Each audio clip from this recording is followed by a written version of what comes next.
Hi again. This video is going to be about the effects of trauma, how trauma impacts us as people, the effects it has on our relationships, our coping, our ability to function, on everything in our life, because trauma does affect everything in our life. Historically, people thought that only soldiers that went to war and experienced active combat got what they call PTSD, post-traumatic stress disorder, and what they used to call shell shock, and they found out that that's not the case. People that experience things, what's considered small to large, that have the ability to overwhelm their ability to cope, can be considered trauma. So anything that overwhelms our ability to cope as humans can be traumatic for us. And that can be different for each person. Something that's traumatic to me might not be traumatic to somebody else, and vice versa. So I don't want people to compare pain and say, oh, well, my trauma wasn't as bad as theirs, maybe I don't have any symptoms of trauma, or I shouldn't have any symptoms of trauma, because that's not the case at all, right? So no matter what things that we've had go wrong in our lives, and that can include things, of course, like abuse, that's more widely known to cause trauma now, like physical, sexual, emotional abuse. Even things like institutional abuse, where maybe you've been wronged by the system, is something that can cause trauma. Other things would be car accidents, of course, natural disasters, even something like a divorce, whether you're experiencing it as an adult or as a child. Things like any areas of our life where we feel helpless, powerless, fear and complete destruction of falling apart. Those are the big areas that can affect our that can overwhelm our ability to cope, like I said. So whatever those things are for you, these are the effects. This is the things that happen aftermath of it, okay? The first thing I'm going to read to you is some actual symptoms from post-traumatic stress disorder when we go to diagnose. The trauma doesn't even need to happen to us. We can see the trauma happening to somebody else. We can hear about the trauma happening to a loved one. We can even get trauma as counselors from hearing so many stories of people that have been victimized and suffered great losses. People that are in the helping field in general, like police officers, firemen and women, first responders. Obviously, those things, they can suffer great deals of trauma as well from their jobs, because they too feel powerless and hopeless, and like their abilities to cope would be overwhelmed seeing such grave things as they see, right? So some kind of symptoms that happen with PTSD. The first kind of like type of symptoms is where things come into our head that we don't want to come in. They intrude into our thoughts and our memories. So having memories that we don't want to remember pop up into our head frequently when we don't want, at the worst times, right? We don't want them to come up, and they just keep coming up and coming up, and we don't have the ability to control it. That's part of this. Then having dreams, which really turn out to be nightmares that we don't want to experience, that just keep coming up and have images and pictures and feelings the same as what the trauma gave us. Having reactions that are considered, we disconnect from ourselves even though we don't want to, which is intrusive because it can happen at really bad times. We might lose spots of time during our day. We might go back into the memory and experience it so strongly and vividly that it feels as if it's happening again. That would be really painful. We might block out big chunks of our life, especially if there was stressful, traumatic stuff in that time periods. We lose awareness of our surroundings and kind of just blank out. These are all things that maybe we don't want them to happen, but we can't always control them when we've had trauma. They're called disassociation. We might disassociate from our current reality or what's happening around us and go into our heads. Having distress when we see things that remind us of the trauma.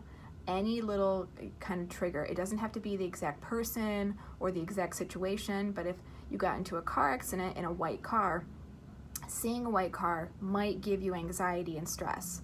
It doesn't have to be very exact what happened. And this can cause either physical distress in your body or psychological, mental stress, right? Other symptoms are when we try to avoid these negative feelings. Really, we try to avoid them a lot. So we try to avoid the triggers. We try to avoid the memories. We try to avoid the dreams. So maybe we don't want to sleep because we don't want to dream. Maybe we don't go around certain people that remind us of the trauma. We don't engage in certain activities that remind us of the trauma, right? We don't want to even feel feelings that remind us of the trauma. So we stuff down and block our feelings. We block our thoughts. And a lot of people do that through using substances, right? And it works for a while, but actually it can make the thoughts and feelings worse, and then they're still there when somebody gets sober. The next kind of symptoms are that our mood is all messed up. We have negative mood a lot of the time, so we feel negative things a lot of the time, and that would be like fear, anger, shame, guilt, anxiety would be up there. So if we're feeling that for a lot of the time, that's a symptom of trauma. Believing negative things about ourselves or the world. So really, really strong beliefs that are with us all the time. Like, I am bad, no one can be trusted, I am worthless, the world is totally dangerous. Anything that's very strong beliefs that make it harder for us to live too, and make us feel negative a lot of the time. Having thoughts about why the event happened, having beliefs about why the things happened, and they're distorted, they're twisted. So blaming ourselves for things that were out of our control, blaming somebody else for something that was completely out of their control in relation to the trauma. Having less interest in participating in activities, less interest in doing things in life, having less enjoyment out of life can be part of it. Feeling detached from other people can be part of it. And then having a hard time feeling the positive stuff. Having a hard time feeling the good stuff, the happiness, the joy, love, satisfaction. Having a lot of irritability and having angry outbursts can be a symptom. Being reckless, having self-destructive behavior, which can include addiction, obviously, can include criminal behaviors. Being on edge all the time and always being aware of our surroundings, always looking around us and seeing what's around us for like exits and who would be a threat. That's called hypervigilance. We're very vigilant of our surroundings, but to a point where it's too much. And it causes us to be exhausted. It causes us to not trust people, to always be aware of like, what's that person thinking about me? I bet they're judging me. I bet it's negative. We're constantly in a negative self-state, which is exhausting and tiring. Having a startle response that's really strong. What that means is when we hear a door slam, or we hear that noise of me putting the bottle on the table, we jump. When someone comes up behind us, we jump. We're more startled, easier. Having problems with concentration, it's difficult to concentrate. Having difficulty falling or staying asleep. Okay, those are some really common symptoms for people that have had trauma. And not everybody that has had trauma gets PTSD. Some people get it, some people don't. They don't know exactly why, but they believe it's, other things that we have. It's our support systems at the time. It's how the trauma was handled at the time. It's our coping skills at the time. Like I said, PTSD is, well, I didn't say this, but PTSD is a normal reaction to abnormal things that happen in our lives. It's our body's way of trying to protect ourselves, and it can overwhelm our body's abilities and often like break us down to this point. But every one of those symptoms is our body trying to keep us safe. If we see a trigger, we get alert and we get stressed, so we avoid the trigger. So because we don't want to put ourselves into the same situations. But it becomes more harmful than helpful. It doesn't help after a while because it limits our lives a lot. Some people also get things like where they feel like the world around them isn't real. They might be looking at the world through a fog, or feeling like the people around them weren't real. It feels dreamlike or distant. And then also where we don't feel like ourselves are real. We feel outside of ourselves. That can be another symptom. For kids, it's very similar to that. But the difference is, I don't work with kids, so I'm sorry, I'm reading this. They just they play less, they withdraw socially, they don't show positive emotions as easily, and a lot of the other symptoms are the same. Okay, so we might have had experienced trauma, and we might never have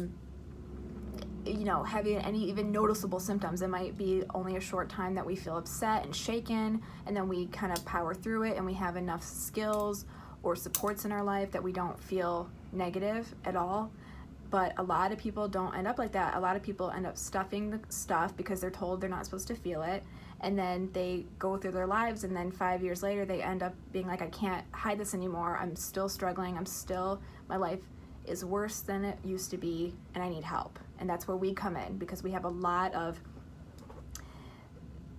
that's literally like our, one of our main focuses is trauma and treating trauma. So we have a lot of different therapy types to treat trauma, okay?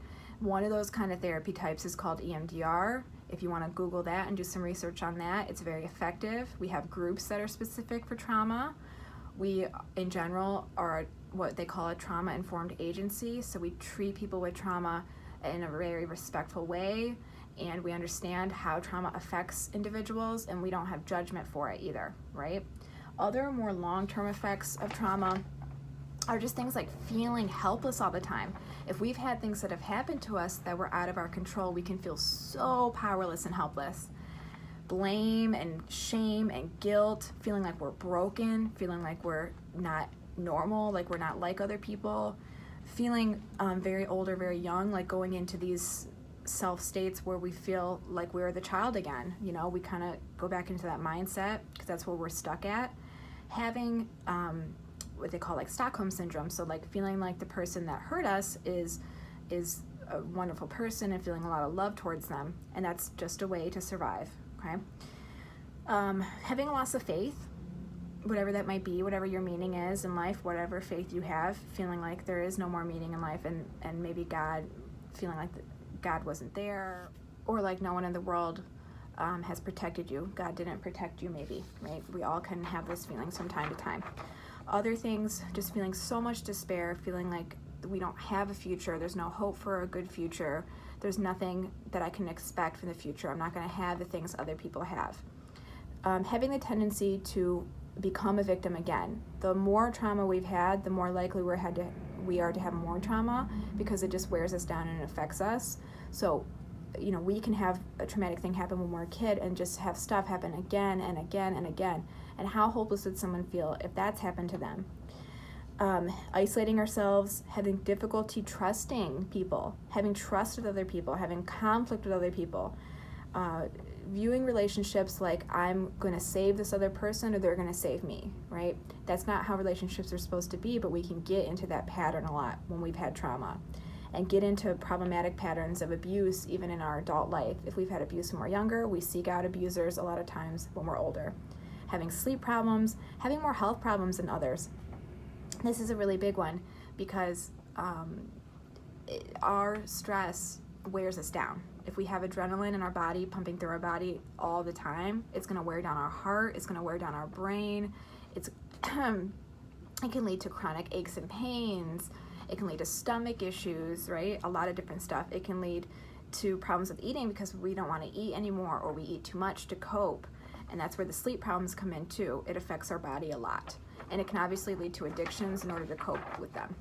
Having more suicidal thinking because it's harder for us to feel hope, feeling like we're broken, and all those thoughts I mentioned can really leave us feeling like, what's the point? Having more tendency to have mental illness, depression, anxiety, difficulties with anger, being more explosive with anger, having issues with sexuality, especially if there's been sexual abuse, going between feeling super numb and then exploding and having no control of our emotions, going back and forth from that, hot and cold with it. Memory issues, and just in general, just quality of life, having less stability with things can happen very easily too. So we can treat all these things. That's what we're here for, that's our job, and we're very good at it. So if you've suffered with these symptoms and you've had trauma, even though you might not want to share with us exactly the details of things, you don't have to.